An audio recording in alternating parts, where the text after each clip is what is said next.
నమస్తే. నేను మీ కుప్ప పద్మిని. ఇన్నాళ్ళు మీ సపోర్ట్‌ని నాకందిస్తూ, మీ ప్రేమని నాకందిస్తున్న ప్రతి ఒక్కరికి కృతజ్ఞతలు. ఇప్పుడు చూడబోతున్న ఈ వీడియో కూడా ఖచ్చితంగా మీకు ఉపయోగపడుతుంది. లైక్, షేర్ అండ్ సబ్స్క్రైబ్ చేసి మీ ఇష్టాన్ని, అలాగే మీ సపోర్ట్‌ని నాకందించండి. అలాగే ఈ వీడియో పట్ల మీ అభిప్రాయాన్ని కామెంట్ సెక్షన్‌లో కామెంట్ చేసి నాకు తెలియజేయండి. నమస్తే. నమస్తే. Welcome to our channel. నేను పద్మిని. ప్రస్తుతం మనతో పాటు ప్రముఖ ఆధ్యాత్మికవేత్త, నారీసేన ఫౌండర్, దత్త సేవకురాలు శ్రీమతి లతా దత్త గారు మనతో పాటు ఉన్నారు. మాట్లాడదాం. నమస్తే అక్క.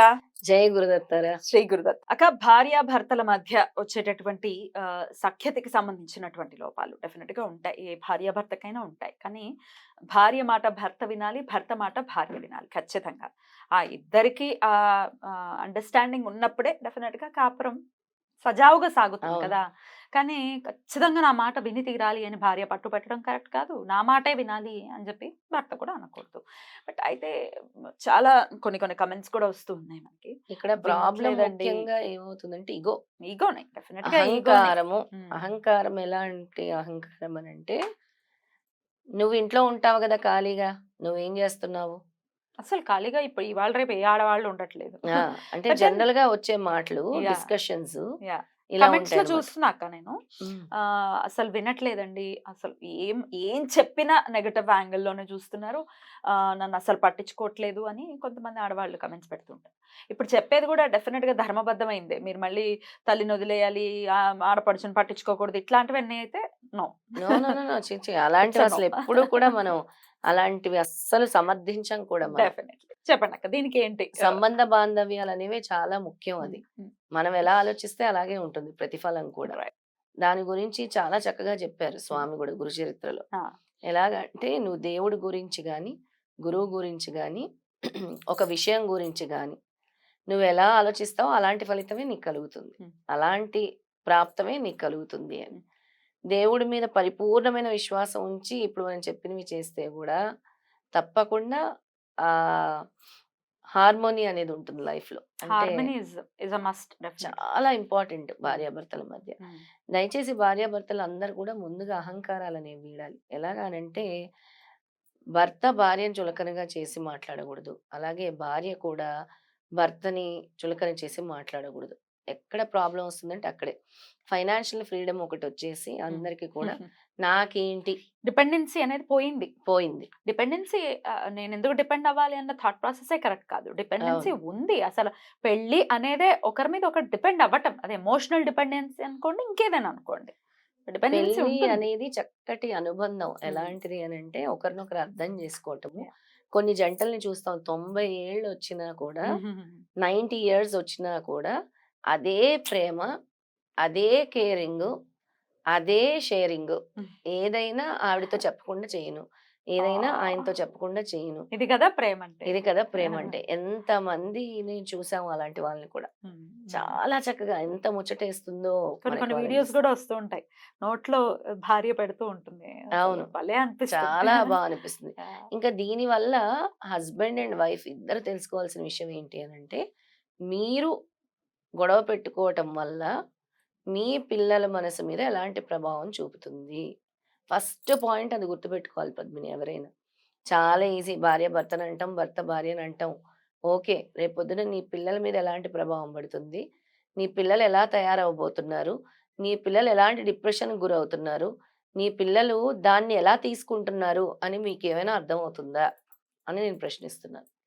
పిల్లల ముందు అన్నీ మాట్లాడుకుంటారు. పిల్లల ముందు అన్నీ జేస్తారు. హ్మ్. భార్యను తక్కువగా చూడడం, భర్తను తక్కువగా చూడడం 2 జరుగుతున్నాయి ఈనాటి సమాజంలో. కానీ పిల్లల గురించి ఆలోచిస్తున్నారా మీరు? హ్మ్. పిల్లల మీద ఎలాంటి ప్రభావం పడుతుంది? వాళ్ళ సంగతేంటి? రేపొద్దున్న ఇలాంటి దాని వల్ల వాళ్ళు మొండిగా మారిపోయే అంటే యాటిట్యూడ్ మొత్తం మొండితనం వచ్చేస్తది వాళ్ళకి. ఎలాంటి మొండితనం అనంటే ఇంక వీళ్ళ చేయి జారిపోయే మొండితనం. కొంతమంది డిప్రెషన్‌కి లోనవుతారు. కొంతమంది చదువు అసలు కాన్సంట్రేట్ చేయలేరు. హ్మ్. కొంతమంది ఎప్పుడు చూసినా భయం. అవును. భయంతో బ్రతుకుతారు. ఏ క్షణాన ఏమవుతుందో. మా అమ్మ, నాన్న తగువులు పెట్టుకుంటారు. అమ్మో! విడిపోతారేమో. విక్టిమ్స్‌గా మారేటటువంటి పరిస్థితి ఉంటుంది. విక్టిమ్స్‌గా మారేటటువంటి పరిస్థితి మరి ఎంతో మందిని జూస్తున్నాం. ఏం సంఘ చేయమంటారక్క మరి? విద్రోహక శక్తులు గూడా డెఫినైట్‌లీ. దీనివల్లే తయారవుతారు. హ్మ్. ఏం జేయాలి అనంటే ముందు పీస్ అండ్ హార్మోనీ ఉండాలి ఇంట్లో. ఒక నెగెటివ్ ఎనర్జీ అనేది పోవాలి. ఎంతో మన శాస్త్ర ప్రకారం ఉప్పుకి ఎంతో ఇంపార్టెన్స్ ఇస్తున్నాం. ఆ. అలాంటి పరిస్థితులు ఎక్కువ మీ ఇంట్లో గనుక గొడవలు అవుతున్నాయి అనంటే, ముందు గుర్తుపెట్టుకోండి. ప్రతిరోజు కంటిన్యూయస్‌గా ఉప్పుతో మాప్ పెట్టండి. ఉప్పుతో. ఫస్ట్ ఆ నెగెటివ్ ఎనర్జీ అనేది దూరం అవుతుంది. ఎప్పుడైతే కళ్ళుప్పు వేసుకుని కళ్ళుప్పేసుకొని ఉమ్, ఇంట్లో ప్రతి గదిలో గూడా శుభ్రం చేసుకోండి ఉమ్, ఫస్ట్. ఉమ్. దానివల్ల చాలా వరకు నెగెటివ్ ఎనర్జీ తగ్గుతుంది.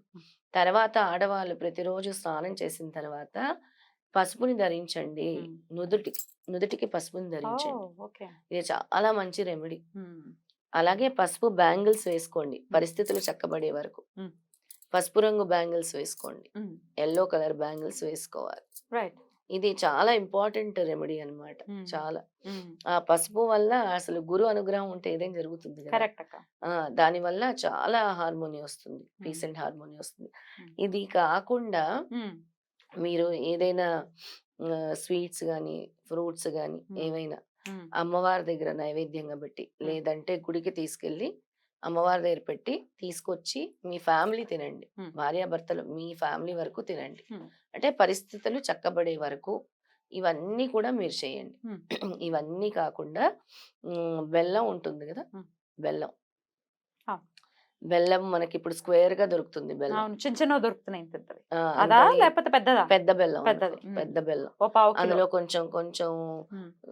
లోతుగా గూడా ఉంటుంది. గొయ్యిలాగా ఉంటుంది. గొయ్యిలాగుంటుంది. అవును. అందులో ఆయిల్ వేసి ఉమ్. చక్కగా దీపం పెట్టుకోండి. ఒకవేళ గొయ్యిలా లేకపోతే కొంచెం అలా తరుక్కునైనా చేసుకోవచ్చా? తరుక్కునైనా ఉమ్, అందులో ఉమ్.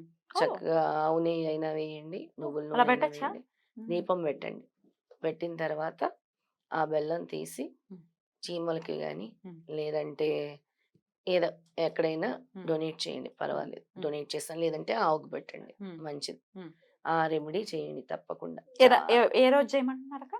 ఇప్పుడు ఇది చేసేది గురువారమే చేయండి. గురువారం చేయాలి. గురు ప్రతి అనుగ్రహం గురువారం గురువారం అలా పెట్టమంటారు. ఆ! ఒకటే దీపం లాగానా? ఒకే బెల్లం మీద ఒకటే 2, దీపం. 2, 2 దీపాలు. 2 దీపాలు. అంతంత చిన్న చిన్నవి తీసుకున్నా కూడా ఆ! సరిపోతుంది కదా? చిన్న చిన్నవి తీసుకున్నా గూడా తీసుకొని ఉమ్, చాలా రిలీఫ్ వస్తుంది. ఉమ్, ఉమ్. చాలా అవునా? వరకు. ఇప్పుడు నేను చెప్పినవన్నీ పాటిస్తే ఉమ్. చాలా వరకు రిలీఫ్ వస్తుంది. Beautiful, beautiful. అద్భుతం. హార్మోని అనేది ఏర్పడుతుంది. ఉమ్. వీటితో పాటు తర్వాత పాలు, నీళ్లు కలిపి One more? One more. తర్వాత పాలు, నీళ్లు కలిపి ఉమ్, ఈశ్వరుడికి ఉమ్. అభిషేకం చేయండి. ఉమ్. అంటే పరిస్థితులు చక్కబడే వరకు ఉమ్. సోమవారాలు, శనివారాలు, ఉమ్. మండే, సాటర్డే అనంటే ఎన్ని రోజులండి వెంటనే అయిపోవాలి అనంటే కాదు. చెయ్యండి కొన్ని రోజులు. ఉమ్. భగవంతుడిని గుర్తు చేసుకునే అవకాశం వచ్చింది. ఏమనుకొని చేస్తారంటే ఓం సోమ శర నమః. ఓం సోమ శర నమః. ఓం సోమశర నమః. ఆ! ఓం సోమ శర నమః ఎన్నిసార్లు? అనుకుంటూ అభిషేకం చేయండి. మీరు ఈ ఇంట్లో మంత్రం మాత్రం చేసుకోవచ్చుగా? ఇంట్లో కూడా చేసుకోవచ్చు. ఇంట్లో చిన్న శివలింగం ఉంటుంది గదా! హ్మ్. ఎవరి దగ్గరైనా చిన్న శివలింగం ఉంటుంది. హ్మ్. చక్కగా పాలు, నీళ్లు కలిపి అభిషేకం చేసుకోండి. హ్మ్. ఓం సోమశర నమః. అలా. ఓం సోమశర నమః అనుకుంటూ చేసుకోండి. దీన్ని ఒక 21 సార్లైనా జపం చేసుకోండి. 108 సార్లైనా జపం చేసుకోండి. రైట్ అక్క. చాలా బ్యూటిఫుల్ రెమెడీ ఫాలో చేసుకుని భార్యాభర్తలు ఎప్పుడూ సఖ్యంగా ఉండాలి. ఒకరి మీద ఒకరు గౌరవంతో, ఒకరి మాట మీద ఒకరు ఖచ్చితంగా వాల్యూ ఇస్తూ డెఫినెట్ గా వాళ్ళు చక్కగా ఆనందంగా ఉండాలని మనస్ఫూర్తిగా కోరుకుంటూ thank you so very much అక్క. నమస్తే. నమస్తే.